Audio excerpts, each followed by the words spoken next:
kembali lagi di ANZ Adventurin. Kali ini gue mau coba Royal Enfield Hunter 350 karena baru banget gue angkat nih. Kita coba yuk gaya berkendara gimana, riding posisinya gimana, karena nih motor Inggris, tapi di India. Nah kita lihat deh gimana. Yuk nggak usah lama-lama, tanpa basa-basi, ikuti gue terus.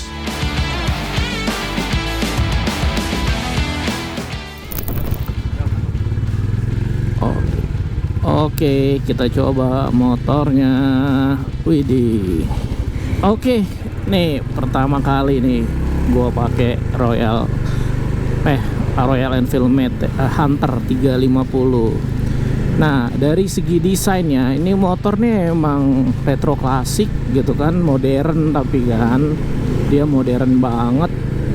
Nah, tapi emang dicocok sih buat perkotaan gitu kan, karena dimensinya yang ramping gitu kan, terus bodinya juga yang enteng menurut gua. Ternyata nih motor tuh enteng ya, ternyata nih motor enteng gitu. Emang dimensinya itu digunakan untuk perkotaan karena nih basis mesin tuh mesin J series gitu kan. Nah, Royal Enfield tuh yang tahun 2021 ke bawah kalau nggak salah gua tuh, itu motornya tuh udah pembaruan mesinnya, ini pakai mesin J series gitu kan. Nah, mesin ini tuh sama kayak motor Royal Enfield yang Meteor 350, tapi mappingnya beda. Kalau ini stop and go buat perkotaan, ini enak nih gitu kan.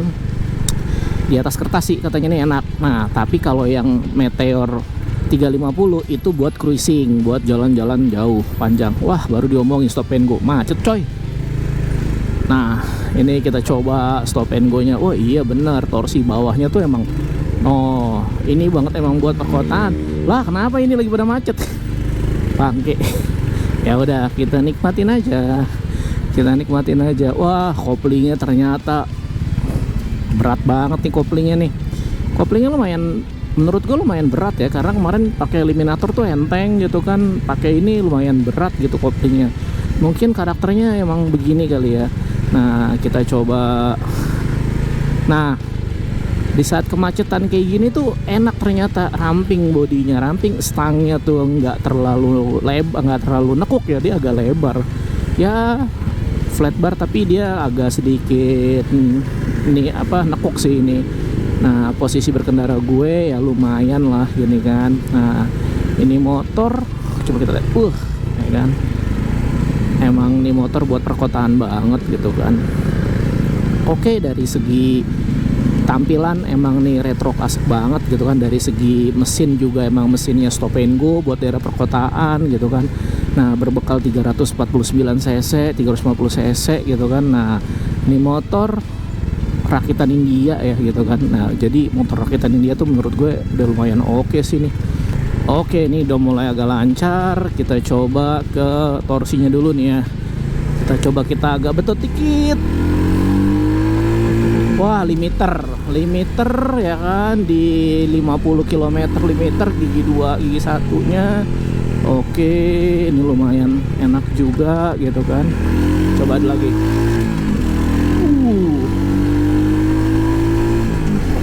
Oke, ngisi. Bawah ngisi tapi agak ada limiter. Kalau lo telat nggak ganti gigi, lo akan ada kena limiter. Terus 2-3-nya tuh dia ngisi banget nih, karena gue nggak bisa bejek terlalu ini karena emang ya jam-jam rame nih, jadi gue nggak bisa ini. Tapi tadi dengan 2-3 ya di gigi ketiga tuh menurut gue masih oke sih, masih enak sih nih gigi nih. Torsinya ngangkat, terus tenaganya ngisi gitu kan.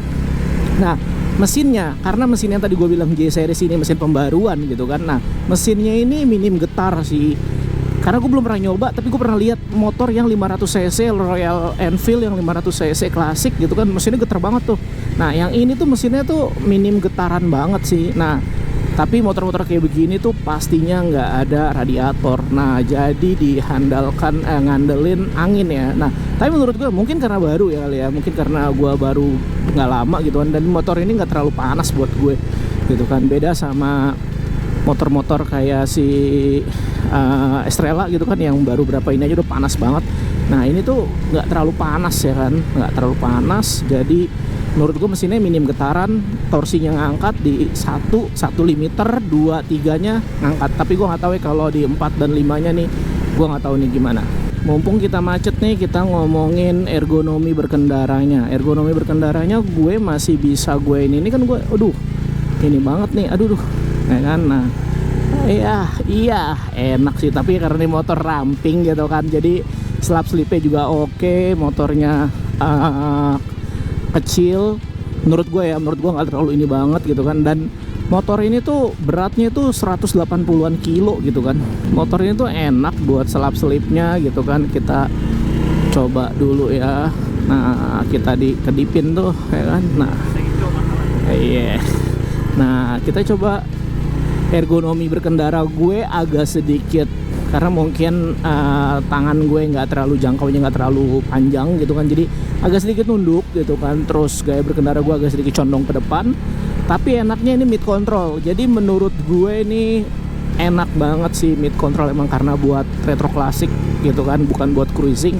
Jadi emang enak buat dikendaliin gitu, motor ini enak dikendaliinnya, buat liak-liuknya juga ini enteng banget, karena ini motor enteng gitu kan. Ini motor enteng, jadi lu tahu lah gitu kan karakter mesinnya kayak gimana, karakter ininya apa, bantingannya kayak gimana gitu kan.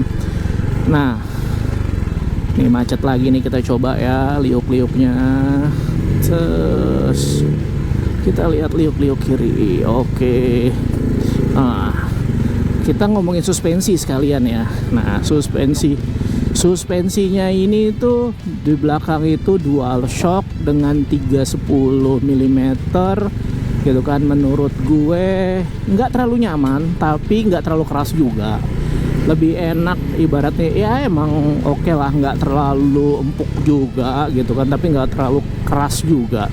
Nah menurut gue masih oke. Depannya itu masih teleskopik biasa, tapi yang gue suka dari sini motor-motor kayak retro klasik itu dibungkus sama yang namanya tuh karet buat shocknya. Jadi ada debu atau ada apa, jadi kita nggak masuk ke debunya, jadi nggak baret, dan baretnya buat tahan lama juga si ininya, si shocknya gitu kan. Nah joknya ini dengan tinggi seat headnya 790, menurut gue itu untuk ukuran normal Indonesia 160 mili, 160 cm ya, 160 cm itu kan masih oke sih menurut gue gitu kan.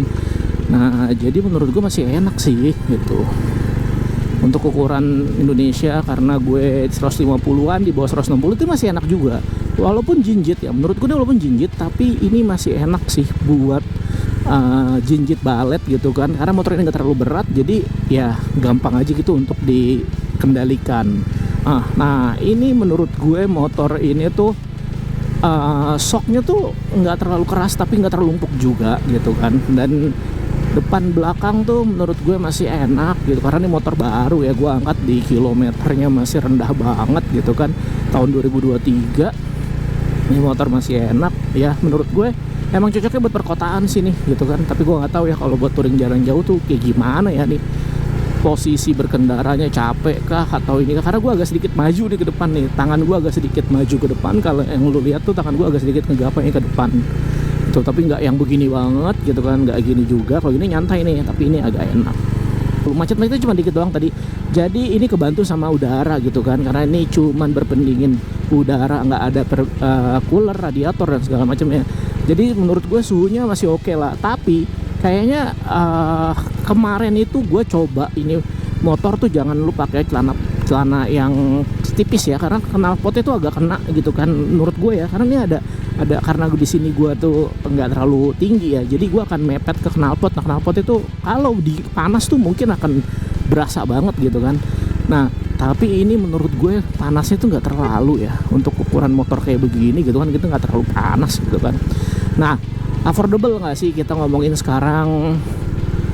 Gue ngangkat ini barunya itu di atas 100 ya, 106, 100, di bawah 100 lah, di atas 100 lah, 100 kecil lah gitu kan. Tapi secondnya itu 90-an gitu kan, karena ini motor juga terbilang motor tahun muda gitu kan, 2023, 24, 25 gitu kan, di pasaran banyak gitu kan. Nah menurut gue value for money gak sih lu beli beginian?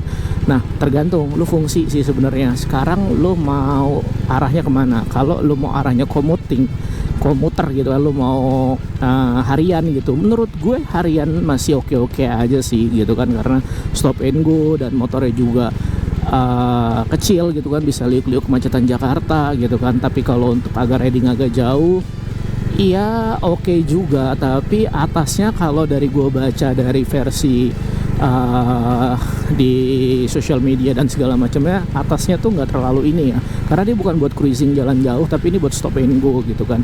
Nah, menurut gue harga kemarin gua angkat di harga 90-an gitu kan, harga 90 jutaan. 90 jutaan dengan kilometer rendah, menurut gue value for money sih, daripada lu beli baru, lu udah dapat STNK panjang juga gitu kan, nyiasatin lu juga nggak dapat progresif, jadi lu bisa pakai langsung pakai ya. Tapi preferensi masing-masing ya, lu value for money nggak sih dengan harga di atas, di bawah 90, di bawah 100 juta untuk secondnya, di atas 100 juta untuk barunya gitu kan. Karena barunya banyak tuh kompetitornya, mungkin ada yang kakaknya misalnya ada, atau sister company-nya, sister apa ya bahasanya, motornya yang Meteor 350 gitu, di harga 100-an juga ke atas gitu kan. Nah, jadi ini menurut gue 350, tapi belum dikatakan moge ya, 350 ini masih kayak ya motor-motor standar aja sih gitu kan.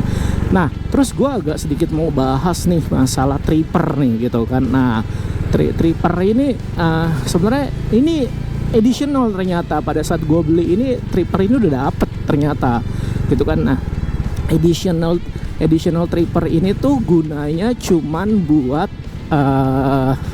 maps. Jadi lu konekin dulu, lu daftarin email ke Royal Enfield Apps-nya, terus lu di situ ada mapsnya, di situ ada ibarat ntar diarahin gitu. Nah, ntar lu connect tuh gitu kan pakai Google Map gitu kan. Gua nggak tahu ya kalau pakai yang iPhone itu iOS-nya bisa atau enggak, tapi kemarin gue udah mencoba sedikit gitu kan pakai Android gitu kan, Samsung. Nah, itu bisa sih sebenarnya di sini.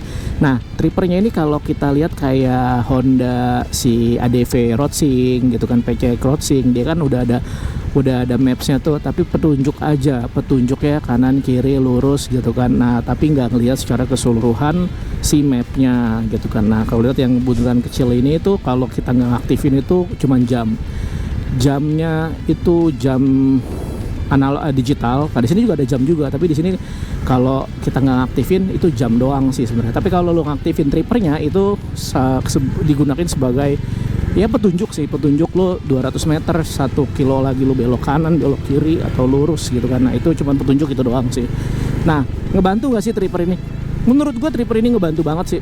Kenapa gue bilang ngebantu banget? Sekarang kalau lo pakai ini, kalau lo pakai misalnya pakai holder gitu kan, terus lo kehujanan gitu kan, lo nggak punya holder yang anti hujan gitu kan, basah, lalu bisa masukin kayak gue nih pakai ini dari SW Motek gitu kan, buat di stang barnya gitu, karena gue nggak bawa apa-apa, jadi sini buat penyimpanan, karena di motor ini kan nggak ada penyimpanan kayak bagasi kayak Matic dan pada umumnya ya gitu. Jadi gue berusaha pakai tas gini kan. Nah, jadi tas lu bisa taruh sini, handphone lu bisa taruh di tas gitu kan, tapi lu masih bisa petunjuk arah gitu kan, jamnya arahnya kemana gitu kan, tanpa lu harus sayang sama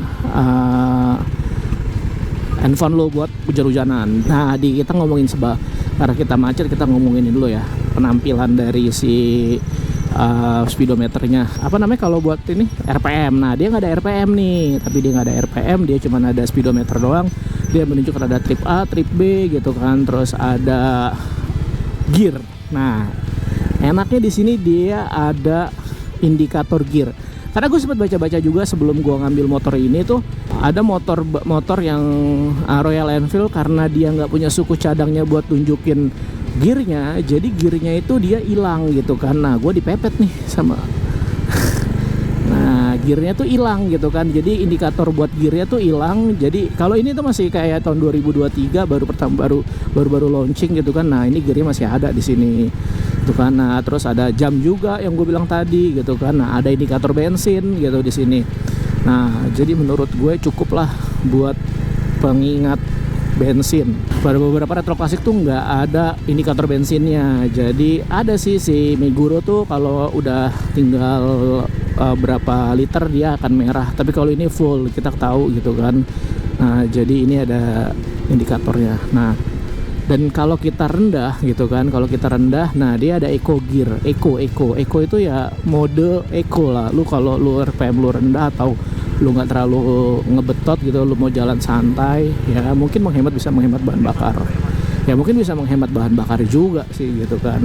Oke, dari segi tadi yang gue udah sampein itu menurut versi gua ya, sekali lagi disclaimer ini menurut versi gua gitu kan. Ya overall motor ini tuh enak, sebenarnya enak, tapi gua nggak tahu tadi agak sedikit limiter, gua kaget ternyata ada limiternya gitu kan, kaget gitu kan. Nah tapi overall motor ini enak, gaya berkendaranya juga menurut gue ya tegak, nggak terlalu nunduk gitu kan. Nah jadi kita closing aja kali ya, karena kita udah bahas semuanya udah kita omongin. Oke, sekian first impression dari gue untuk Royal Enfield Hunter 350. Akankah gue yang akan mencoba saudaranya kayak Meteor 350, kayak Classic 350? Tungguin aja konten-konten selanjutnya dari ANZ Adventurin. Jangan lupa like, comment, dan subscribe. ANZ Adventurin melaju, yuk kita jalan.